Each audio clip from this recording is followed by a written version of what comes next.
Bismillahirrahmanirrahim. Assalamualaikum warahmatullahi wabarakatuh. Alhamdulillah, segala puji hanya bagi Allah yang telah memberikan kita berbagai kenikmatan yang mana kita tidak akan sanggup untuk menghitung nikmat-nikmat yang sudah diberikan Allah kepada kita. Baik adik-adik semua, kita awali dengan membaca basmalah. Bismillahirrahmanirrahim. Pada kesempatan kali ini, nanti kita akan sejenak menyimak tentang pengantar psikologi pendidikan. Ini merupakan sebuah pengantar sederhana karena psikologi pendidikan itu sendiri merupakan cabang ilmu yang sebenarnya sangat luas sekali hal-hal yang dikaji di dalamnya. Jadi di sini sifatnya hanya sekedar pengantar saja. Harapannya dengan memahami pengantar dari psikologi pendidikan, Anda memiliki gambaran bahwa dalam proses pembelajaran di kelas, dalam proses pendidikan di lingkungan keluarga, sekolah, ataupun di masyarakat, mau tidak mau kita memang perlu menerapkan ilmu-ilmu dari psikologi pendidikan. Baik, saya share. Secara sederhana, psikologi itu merupakan ilmu pengetahuan yang mempelajari tingkah laku manusia, baik sebagai individu maupun hubungannya dengan lingkungan. Jadi memang yang menjadi pusat dari kajian dari psikologi adalah manusia, termasuk bagaimana perilakunya, termasuk bagaimana hubungannya dengan lingkungan. Nah, dalam ilmu psikologi itu sendiri, berdasarkan bidang kajian, dibagi menjadi beberapa cabang. Ada psikologi pendidikan, psikologi perkembangan, psikologi sosial, psikologi industri, dan psikologi klinis. Nah, pada kesempatan kali ini nanti kita akan sedikit membahas tentang psikologi pendidikan. Sekali lagi, ini sifatnya hanya sebagai pengantar. Adik-adik, psikologi pendidikan itu merupakan ilmu yang mempelajari penerapan teori-teori psikologi dalam bidang pendidikan. Di dalamnya dibahas tentang tingkah laku peserta didik yang muncul dalam upaya mendewasakan manusia. Tentunya Anda masih ingat ya ketika kita belajar tentang ilmu pendidikan bahwa tujuan pendidikan itu adalah mendewasakan manusia. Sehingga di sini yang namanya psikologi pendidikan itu juga penerapan teori-teori psikologi di bidang pendidikan dalam upaya untuk proses mendewasakan manusia. Nah, tingkah laku manusia yang terlibat dalam pendidikan ini menjadi bahan kajian dalam psikologi pendidikan. Ini ada penelitian yang menarik adik-adik. Jadi ada penelitian yang mengatakan bahwa lebih dari 714 juta jiwa atau 64% dari populasi anak-anak di Asia mengalami paling tidak satu bentuk kekerasan berat. Nah, kalau misalkan ya kekerasan yang dianggap ya, ini saya mengatakan dianggap lebih ringan dari kekerasan berat seperti memukul pantat gitu ya, ibu-ibu memukul pantat anaknya atau mungkin menampar wajah, itu ketika dihitung ternyata angkanya lebih besar lagi, yaitu setara dengan 80% populasi anak di Asia. Tentunya ini menjadi angka yang sangat miris sekali ya. Banyak sekali ternyata anak-anak di Asia yang mengalami kekerasan. Ini belum juga ketika kita berbicara masalah kekerasan verbal. Ini juga menjadi hal-hal yang sangat menarik sekali. Ternyata apa? Ternyata bisa jadi lingkungan pendidikan yang ada itu memang belum memberikan stimulus yang baik untuk tumbuh kembang anak. Nah, ini juga ada tambahan bahwasanya kemampuan otak dalam menerjemahkan stimulus disebut dengan persepsi. Persepsi manusia baik positif maupun negatif itu akan mempengaruhi tindakan yang dia lakukan. Tindakan positif itu biasanya ya akan muncul dari persepsi yang positif, begitu juga sebaliknya. Jadi sebagai contoh sederhananya ya, ketika kita itu punya persepsi yang positif terhadap teman kita, biasanya kita juga akan memperlakukan teman kita dengan baik. Tapi kalau persepsi di awal itu sudah negatif, tentunya itu akan mempengaruhi tindakan-tindakan yang kita lakukan. Jadi memang persepsi ini menjadi hal yang sangat penting ya dalam mempengaruhi tindakan-tindakan yang dilakukan oleh peserta didik. Nah, ada hal yang menarik di sini, bahwasanya persepsi positif ataupun negatif itu kan akan mempengaruhi tindakan yang nampak. Ketika otak menerima ancaman atau tekanan, ternyata kapasitas saraf untuk berpikir rasional itu menjadi kecil. Otak tidak dapat mengakses secara maksimal. Sebaliknya, dengan tekanan positif atau suportif, otak akan terlibat secara emosional dan memungkinkan sel-sel saraf bekerja secara maksimal. Nah, ini dia yang saya sebutkan bahwa seringkali orang tua atau pendidik secara umum ya, itu seringkali lebih mudah melontarkan komentar-komentar negatif daripada positif. Ada salah satu penelitian yang menyebutkan anak itu menerima komentar negatif 6 kali lebih banyak daripada komentar positif. Angka yang sangat, meresahkan sekali ya adik-adik. Jadi seringkali cobalah Anda mencoba mengamati sekitar Anda, nggih.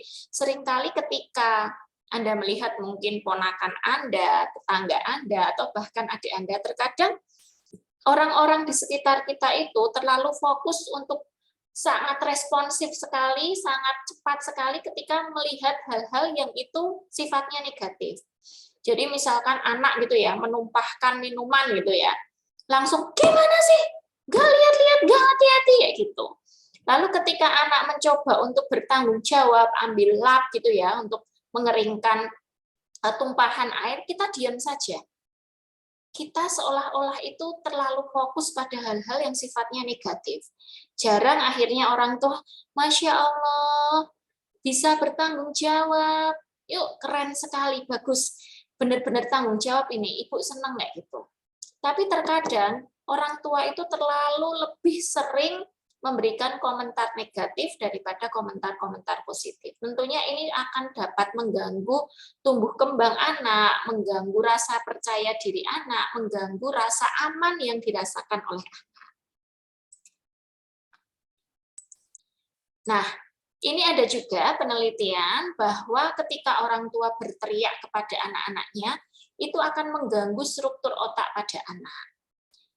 Bahkan ini nggih, pada otak anak yang sering dibentak, saluran yang menghubungkan otak kanan dengan otak kecil ini menjadi lebih kecil.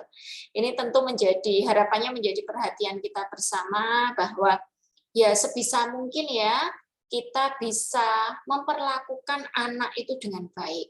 Bahkan dalam Islam hal ini juga sudah jauh diajarkan oleh Rasulullah SAW.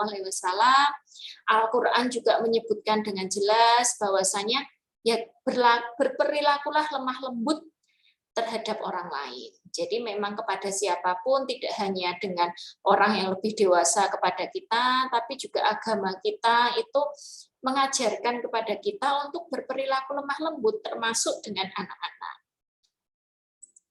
Nah, lalu bagaimana sebenarnya kontribusi psikologi pendidikan gitu nggih dalam praktek pendidikan. Jadi psikologi pendidikan itu kan sebenarnya luas deh. Dia mempelajari tentang perilaku-perilaku, teori-teori ya yang berkaitan dengan pendidikan. Nah, kontribusinya sangat banyak. Salah satunya ini untuk pengembangan kurikulum. Jadi contoh sederhananya seperti ini. Dalam psikologi pendidikan itu kan dipelajari ya tahapan-tahapan perkembangan manusia. Tentunya dalam pengembangan kurikulum, baik itu sekolah, pemerintah, ataupun guru, itu nanti akan berorientasi pada teori-teori tersebut. Bagaimana tahapan perkembangan anak usia TK, SD, SMP, SMA itu nanti akan mempengaruhi bagaimana pengembangan kurikulum dibuat. Pengembangan program pendidikan. Jadi misalkan, untuk anak-anak usia puber gitu ya, usia pra-remaja itu tentunya karakteristiknya berbeda. Tentunya nanti di sini sekolah, guru itu perlu menyesuaikan ke dalam pengembangan program pendidikan. Mungkin sudah mulai diajak diskusi, diagendakan kegiatan-kegiatan untuk menunjukkan eksistensi mereka, misalkan seperti kelas meeting dan sebagainya. Sistem pembelajaran itu juga akan dipengaruhi oleh psikologi pendidikan. Sistem evaluasi juga. Jadi banyak sekali teori-teori dalam psikologi pendidikan yang itu nanti akan mempengaruhi, berkontribusi terhadap praktek-praktek pendidikan. Nah, kemarin di pertemuan-pertemuan lalu Anda cukup banyak ya yang bertanya tentang bagaimana sih sebenarnya teknik untuk seorang guru memahami perilaku, karakteristik dari peserta didiknya. Secara umum ada dua teknik adik-adik untuk kita bisa mengetahui perilaku dan karakteristik peserta didik. Yang pertama menggunakan teknik tes, yang kedua teknik non-tes. Nah, untuk teknik tes ini nanti Anda di mata kuliah evaluasi pendidikan, Anda juga akan diajari bagaimana cara mengembangkan tes-tes untuk mengukur prestasi ataupun perilaku dari peserta didik. Teknik non-tes ini juga bisa dikembangkan di mata kuliah evaluasi pendidikan juga. Anda juga akan diajarkan bagaimana mengembangkan instrumen untuk teknik non-tes. Nah, kita bahas satu-satu. Teknik tes itu dilakukan dengan menggunakan alat yang valid dan reliable. Dilakukan dengan mengikuti aturan tertentu dan dipilih untuk mengumpulkan data mengenai kemampuan akademik atau kecerdasan. Jadi hal-hal yang berkaitan dengan pemikiran gitu itu biasanya menggunakan teknik tes. Nah, kalau teknik non-tes itu dilakukan dengan alat seperti kuesioner, pedoman wawancara, pedoman observasi, lalu digunakan untuk mengumpulkan data mengenai fakta atau opini. Teknik non-tes ini contoh-contohnya ya, observasi, wawancara, kuesioner, sosiometri, analisis karya, biografi. Nah, jadi adik-adik, saya kembali ke sini nih. Untuk Anda bisa memahami bagaimana sih karakter dari peserta didik kita, kita bisa menggunakan dua teknik ini. Teknik non-tes yang sederhana yaitu misalkan salah satunya observasi. Jadi dari Anda sebagai seorang guru mengamati keseharian peserta didiknya, nanti Anda akan tahu ketika Anda benar-benar ini mengamati peserta didik secara intens, nanti akan kelihatan, oh si A ini bakatnya di seni, si B ini bakatnya di matematika, itu nanti bisa terlihat. Nah, untuk teknik tes ini bisa menggunakan, sekarang sudah banyak sekali alat-alat ukur yang digunakan untuk mencoba memetakan ya bagaimana perilaku dan karakteristik peserta didik. Antara lain ada instrumen tentang talent mapping, lalu instrumen untuk mengetahui gaya belajar siswa, lalu instrumen untuk mengetahui bagaimana kecerdasan ganda yang dominan dari siswa. Jadi pada prinsipnya ada dua cara ini untuk teknik tes dan non-tes. Sebagai guru pun Anda bisa lebih sering menggunakan teknik non-tes ya. Misalkan selain observasi, Anda melakukan wawancara secara personal dengan siswa. Mereka diminta menceritakan tentang apa yang mereka rasakan, apa yang mereka sukai, dan sebagainya. Bisa juga dengan wawancara dengan pihak orang tua. Jadi ini adalah teknik-teknik yang bisa digunakan untuk mengetahui bagaimana karakter peserta didik. Nah, ini adik-adik yang terpenting bahwasanya sebagai orang tua ataupun pendidik ya kita harus memperhatikan bahwa anak itu memiliki kebutuhan untuk didengar. Hargai ketika mereka bercerita. Jangan misalkan ya, ada anak yang mau cerita, misalkan anak Anda kelak, atau misalkan murid Anda, aku mau cerita Bu, ya cerita aja. Tapi mata Anda itu di HP gitu ya, Anda tidak memberikan perhatian penuh, matanya tidak saling kontak, itu nanti juga anak akan merasa, loh ini saya tuh didengerin secara serius nggak sih? Ya gitu.